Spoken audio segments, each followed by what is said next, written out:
Welcome to this very special edition of the KJ Masterclass Live, the show which ensures that you profit from your time spent here with experts, either through the industry insights, information, or simply learning from them. And today we have Dr. Julie Pham. She is a CEO of Curiosity Based, a consulting practice committed to helping people realize the power of their own curiosity through workshops and facilitation. Welcome to the show, Dr. Julie. Thank you so much for having me here, Ajay. You are welcome to the show, Dr. Julie. You are welcome to India in this online form. And I'm sure not just in India, but a lot of people across the globe will benefit from what we are trying to understand, trying to talk here. So we'll be talking about the power of curiosity with you. So first, to understand from you, Dr. Julie, we talk about the power of curiosity, and there is this saying going on since old times: curiosity killed the cat. And it is only the cat. They never talk about the rat. That listen, if you are curious, you will get killed. So it is only the smart which is being asked not to be curious, or they will get killed. I want to understand a bit about curiosity in this backdrop, because you know about curiosity much more than a lot of people. So a lot of oftentimes the way we talk about curiosity is we talk about it as if it's a personality trait, as if it's something that you have or you don't have. And you hear people say, oh, well, they're just not curious, or you need to be more curious. I actually think of curiosity as a practice, as something that we do and sometimes we don't do. There are times where actually it's really hard to practice curiosity. And so I liken it to meditation. Ajay, do you meditate? Yeah, sometimes the way I live my life itself is in a meditation. Because I don't let any negative thoughts come to my mind, and that by God's grace I've developed that a bit of a shield. I stay away from negative people, especially who can eat away my energy, and then obviously I delve much more deeper into myself, and that helps me. That is my way of meditating, but not Yeah. in that sense that I will go into meditation for 1 hour, 2 hours. No, even 10 minutes with me helps me, be me. That's it. Yeah. And I can find it pretty hard to meditate too, because it's hard to still our minds. We're thinking so much, right? And so I think of the practice of curiosity. It's like meditation in that it looks easy to do. You think that, oh, it's just so easy to be still, and yet it's actually quite hard. And so curiosity is something that we sometimes do and sometimes we don't do. And I think it's actually really important to admit when we don't do it or when it's difficult to do, because that's actually humility. So we actually think of curiosity as having this practice of curiosity as actually having three elements. The first is self-awareness. The second is relationship building. And the third is clear communication. So Ajay, I'm going to break this down for you, okay? And for your audience. That Yes. first one, self-awareness. That means, how do I be curious about myself? How do I ask myself questions? That's actually practicing inward curiosity. That's actually thinking about why am I reacting the way that I'm reacting? So that's self-awareness. The second is relationship building. So that's, Ajay, how do I ask you questions? How do I be curious about you? And then you're going to share your stories with me, and then I'm going to react and give you my interpretations. And then you know what else I'm also going to do? I'm going to share myself with you. I'm going to tell you my stories. And then, Ajay, I'm inviting you to react and to give your interpretations. And when we think about it that way, this curiosity, it's back and forth. There's reciprocity. And that is not just practicing outward curiosity, it's also practicing inward curiosity. It kind of feeds off one another. And so that's reciprocity, that back and forth is necessary to build a relationship. There are sometimes I'm in conversations where people are asking me questions and they don't tell me anything about themselves. And so I don't think of that as that practicing curiosity of back and forth. And then the third element of practicing curiosity is clear communication. So this is, how do we listen to understand? How do we ask questions when we don't understand? And also, how do we tell specific stories and give specific examples, not just to speak in terms of abstracts and theory. It's just actually, let me tell you a story about that. and that can be really difficult to do. That can be quite vulnerable. So all of those are the three elements of practicing curiosity, and it's hard to do, and that's why we think of it as a practice. And that's why when I go into our clients and we work with them, the first thing is to get them to acknowledge, oh yeah, I don't always do it, because there's research that shows most people think that they are self-aware. Only 10 to 15% of them actually fit that criteria. And Ajay, anyone who tells you that they are self-aware all the time, that person is not self-aware. Anyone who says, "I'm curious all the time," is are the people who are actually, what I find, often the least curious. Right, right. So let's understand this curiosity thing, Dr. Julie. One is in the workplaces, Mhm, and one is in the day to day life, and the other is in our personal lives also. mhm. In terms of, offices, you see, the way things have been devised as such, the reason we are discussing curiosity today is because there is less of it. Yes, People there have, is. There there is. is, Yeah. isn't it? And that is the reason uh, a lot of people, want to talk about curiosity with you, but because they lack it in their offices, because of whatever reasons, they are coming to you. So I want to understand, why is it that curiosity has decreased from our work life, from our day to day life, social life, even in personal cases, but that will be a bit different topic.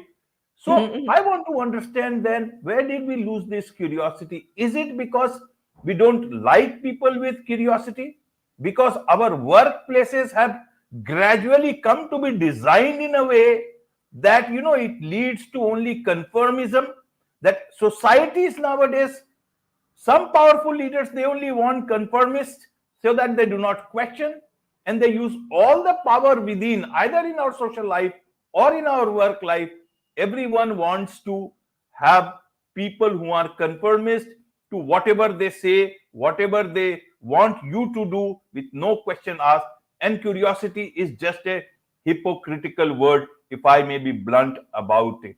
Help us understand my I understanding of this. Correct me Yeah. if I am wrong. Yes. So the people who so I think that there are three reasons. One is polarization. Two is fear, fear, and three is this lack uh, of nuance, that believing that there can be multiple truths that can coexist. So polarization, what I mean by that is it's either right or wrong, black or white, right? And then fear is I'm so afraid of being wrong or of not knowing. And then the lack of nuance is accepting, wow, we can actually have different perspectives. That whole we can agree to disagree. It's actually, no, you're right, or I'm, if for you to be right, that means I have to be wrong. And that I find, Ajay, I remember once I took people through the work, and at the end, someone said, "You've taught us how to ask questions, but what I really want to know is how to answer questions." And I'm like, that's the problem of leadership, right? That's what there Absolutely. is no right answer. But what she was expressing was fear. She's like, I'm afraid of admitting that I'm wrong. And so I think what a lot of leaders, a lot of organizations say they value curiosity, and yet 70% of people say they face barriers asking questions at work. I actually think that asking questions, the comfort with asking questions reflects that psychological safety. You've heard people talk about that. Oh, do we feel safe in the workplace? And yet, so many people don't feel safe asking questions. And I've got a whole bunch of reasons for why they feel I don't want to admit that that I don't know. I feel that I should know. I don't want my people to think my boss hasn't prepared me. I don't want to waste time. I don't want to look passive, because sometimes people, if I ask questions, people think that I'm indecisive. There are all of these different reasons why people don't ask questions. And it has to come from the top too. Does the leader model asking questions? Does the leader say, I don't know? And if the leader doesn't do that, people do what you do, not what you say. You can say, oh, we value curiosity. And yet if the leaders don't model it, and then Ajay, I'm going to just say one other thing, and it's not just about the leaders though. It's not just about the leaders. Everyone in the workplace has a role. I often ask when I poll people, whose responsibility is it to foster curiosity in the workplace? Is it the leaders, middle managers, individual contributors, or everyone? It's everyone. I'm going to give you the analogy of this classroom. Imagine in the classroom, the teacher saying, hey, be kind to each other, right? And so the teacher is the leader. And yet what happens in the playground? You got some bullies, right? And then there are the kids who are being bullied. And then there are the kids who just don't want to be bullied, so they don't say anything. And then there are the very few kids who stand up to the bullies. And yet the teacher is saying, hey, we need to be kind to everyone. So it is, I think, everyone's role. And it's not just the leader's role. Right, right, Dr. Julie. So, the way we are seeing the state of curiosity in different aspects of our life, what is your understanding, Dr. Julie? Uh, does curiosity have a good future, or it is going to be very challenging for it, especially with artificial intelligence coming in? I do think it is going to be challenging because I think it requires self-reflection first. And when we poll people on, we ask people, what are elements, we'll give them all these choices. What is lacking among your coworkers? And so we ask, make time for self-reflection, build new relationships, deepen existing relationships, listen to understand, ask questions when we don't understand, and tell specific stories. Those are all the different elements. And then we ask, which one are lacking for you? So we compare. And even in that, people will say, oh, other people, my colleagues don't listen, but I listen. My colleagues don't ask questions, but I ask questions. What's interesting, what's pretty consistent though, is people say, my colleagues, what's really difficult is making time for self-reflection. We don't take time to pause. I think technology makes this even harder because we are so fast-paced. And also, Ajay, I actually think that us thinking of ourselves as problem solvers actually kind of hurts us. And the reason why is because we treat problems like flies to swat away. I see something, what is it? Does it do this or this? Let me just push it away. Let me like solve it. Let me based on all the things I know. And sometimes we have to pause and go, what is this problem teaching me? What is this problem teaching me? And that requires slowing down and practicing curiosity. And I think that's more and more challenging when we expect technology to give us the answers, and when our attention spans are actually shorter. Absolutely, Dr. Julie. And see, I'm worried, not fully worried, but I'm trying to understand when you said that the future looks challenging. You see, with the industrial revolution, we started devising everything around the output and not Mhm. about the mental growth, that exploration for ourselves. And now with artificial intelligence, again we are just trying to learn from the existing knowledge, and then there is this whole churning, addition. And now from Quora to Sora. Yeah, From yeah. Quora, you see people are using AI and all that stuff to generate. AI is asking questions and AI is answering them, and AI is perhaps consuming it, not individuals. Yeah. And we are Even in what visuals, now we have come down to Sora. Sora will produce visuals, and artists will. So some parts it is good, but people have still many questions to see. So you I know want to the understand then, where is the good future? Why are we even trying to talk about it? Where is the silver lining out of this? where is the silver? I think sometimes we have to go down before we can go up. And the second part of curiosity, practicing curiosity, is relationship building. We are facing a loneliness epidemic, Ajay. That the Dr. Vivek Murphy wrote in his book Together that loneliness is actually a epidemic. It's a public health epidemic.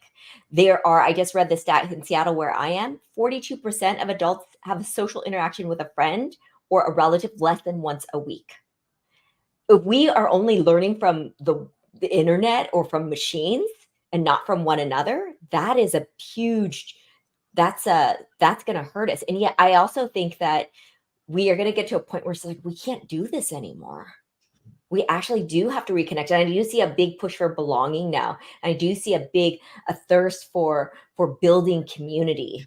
And so I do see that those efforts being made because just being online with one another and the pandemic just aggravated that.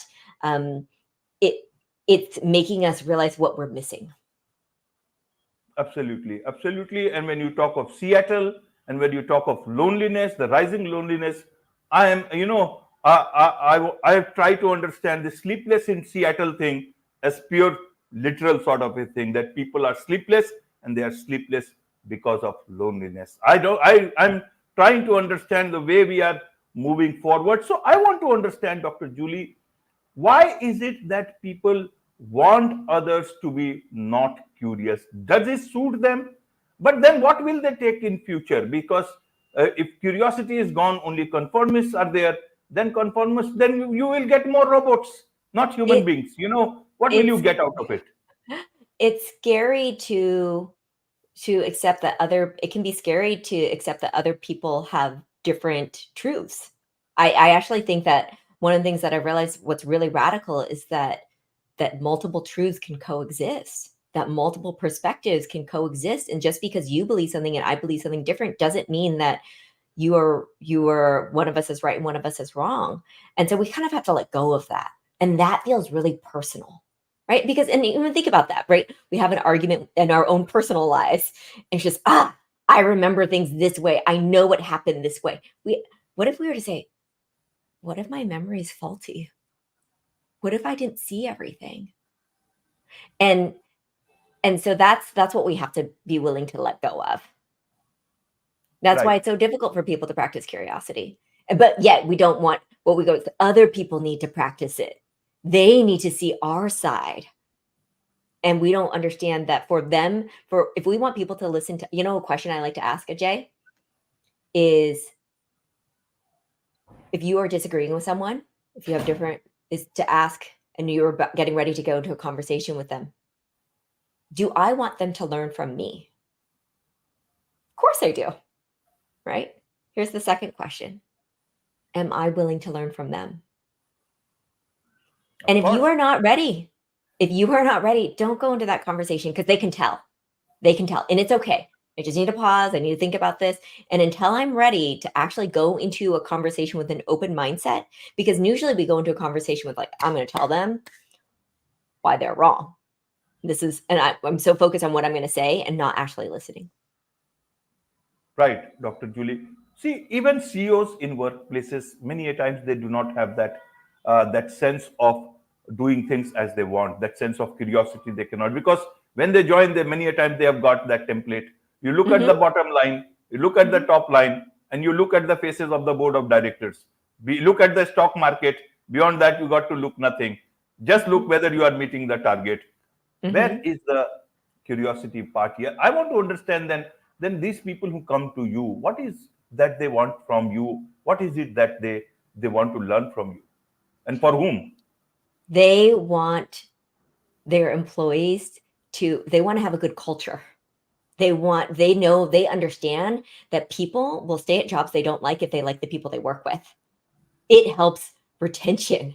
It helps recruitment if people, and it makes the feeling of joy and learning at work. And the clients that we work with, they invest in trust building and relationship building at work, because they know that we spend most of our time at work. We spend more time at work than with our family, right? And also another thing, people who I work with, they want to become learning organizations, because they realize learning doesn't just stop at school. In fact, once we go into the workplace, organizations, employers have an opportunity to continue that learning. And if they don't, then it's extractive. And employees feel that they're just, I'm only here to give my labor so that it can make money for the company. They don't care about investing in me. And the companies that we work with want to become learning organizations, or to stay learning organizations, and to continue for their employees to feel like, wow, we're being invested in, and this is a place where I will continue to grow. It's not just I'm good enough, or they're taking what I have and they're monetizing it, and that's our transactional relationship. Right, Dr. Julie. So, how do people get started with preserving their curiosity to get trained of curiosity? What is the best way for do at the end of the day, after you come from your workplace or even from your societal roles, at the end of the day, it is you. So, Mhm. whose responsibility is it to keep your curiosity alive? At the end of the day, it is only you with yourself. How does this work, and where do you come into the picture? How does that work? Tell us a bit about curiosity based your Mhm, company. mhm. So we think of the work as starting with the individual. And in the workplace, it's just we are an aggregate of individuals, and we have to be able to start with ourselves, because if we can't be curious with ourselves, then how are we possibly able to do it with other people? And so organizations call us in, we work with them by doing different workshops. I have something called Seven Forms of Respect. This is my book here. It's Can you and show the yeah. book a bit more? Well, let me show it well to the, and Yeah. but your face is hidden. It Oh, has oh, no, just a bit on the left side or right side. You can put it okay. How's that? right. This is better. Okay. Yeah, So right. that's organizational culture. So we help people understand that we can agree on how respect feels, and yet we disagree on how it looks. And Ajay, you and I understand this as being multicultural, global people, right? And yet in the US, there are many people who are it's a very monolithic, they only know one culture. And so it helps them understand, oh, the way I see respect might be different from the way someone else sees respect. And then we also do goal setting, communication skills. And so people call us in so that I feel that we shake things up and help them see things that they didn't get to see, and to facilitate hard conversations that they won't be able to have on their own. And then we give them some tools and frameworks to continue those conversations so that they can do it on their own. We want to build their capacity. We don't want to have them be dependent on us. Right, right, Dr. Julie. I want to understand, is it time that we relook at the way we are getting educated? Like you say that your real life MBA was by running a Vietnamese newspaper. Mhm. So is it time for leaders also to learn about management, but learn also about things on the ground rather than just get catapulted to a position, a designation, and think that you know all about leadership and about people that you deal with? Is why did you get into running a newspaper? Yeah, do people have to get onto the ground, dirty their hands, and then that is the way to learn I to read? really, I mean, even though I spent most of my 20s getting my PhD in history, I truly believe the best education I got was outside of the classroom. And so I hire on my team what I call learn it alls, not know it alls, learn it alls. And I think that employers should be looking for learn it alls, and they need to be one themselves. They need to be open to learning from their team as well. And so, and if we can do that, then that way, I mean, the workplace, technology, everything is constantly changing. The only thing that we know, the only constant in life is change. So we have to be ready for that adaptation. And I think too many people hire just on skills, just on technical knowledge, and they don't hire on the desire, the capacity, the willingness to learn. I mean, on my team, no one is doing what they were trained to do. I'm trained as a historian, and I feel like I got my second real life PhD in organizational development by running a volunteer program and bringing together people who were volunteering. And what I realized, I identified curiosity, and I realized if I can get people who are volunteering their time to do this, to build trust with one another, imagine what I can do with people who are paid to work together. And this is where, when people feel that they get to learn from one another, which is scary, right? It's scary to say, like, I don't know how to do this. Are you okay with me messing up, especially as I'm learning this? Yes. Oh, that means you actually care about my learning. Because, of course, if we're going to learn, we're going to mess up. So I think that in the workplace, creating that culture also lets people know you care about me and my growth, and that makes me more invested in you and this organization and in my team members. Do I have time to give you an example, Ajay? Yes, yes, yes, please. Okay. Yes. Okay. So I'm going to give you a very clear example. So a lot of this came out of this, I said my second real life PhD, right? And I ran a volunteer program for 3 years, and it was a cohort model, and so it lasted 6 months. I ran 5 6-month cohorts, and we took them through exploration, just learning about their community, and then ideation, thinking about what they would do together, and then they actually had to build a project together. And what we found, and what we really encouraged was people, when you come in, do something that you are not good at, but that you want to learn. So there are people who are just, I don't do any public speaking, but I really want to do public speaking. Or I've never been the project manager. And we said, we want you to do that here. Do not choose the thing that you're just good at. And now there are some people who are like, no, I just want to do the thing I'm good at. Right? Like, I'm already good at this. And we saw the people who had the most fun, who grew the most, who thrived, were those who were just, I get to try things. And you know what was also really beautiful? There were these two teams. One team at the beginning, they looked like they were going to be really fast and get things done, but they actually fell apart because they were so rigid about their plan. And they were like, oh no, on that team, the members wanted to do more of the things that they were already good at. And then there was this other team, I think of them as that turtle, right? And on that team, they're just, well, they took a long time to figure out what they wanted, and they remembered, well, you said that you want to do more public speaking, so you should do that. And you said that you wanted to learn how to plan an event, so we should do that. We should give you this opportunity. How do we come up with a project for us to try these new things that we all each want to do? And that team, in the end, it was so beautiful. They quickly, in the end, came up with their project, and they had so much trust and affection for one another. They had fun while doing it. Whereas that first team that looked like they were just so much more promising, in the end, they kind of collapsed because they were so tied to just the outcome and not their learning.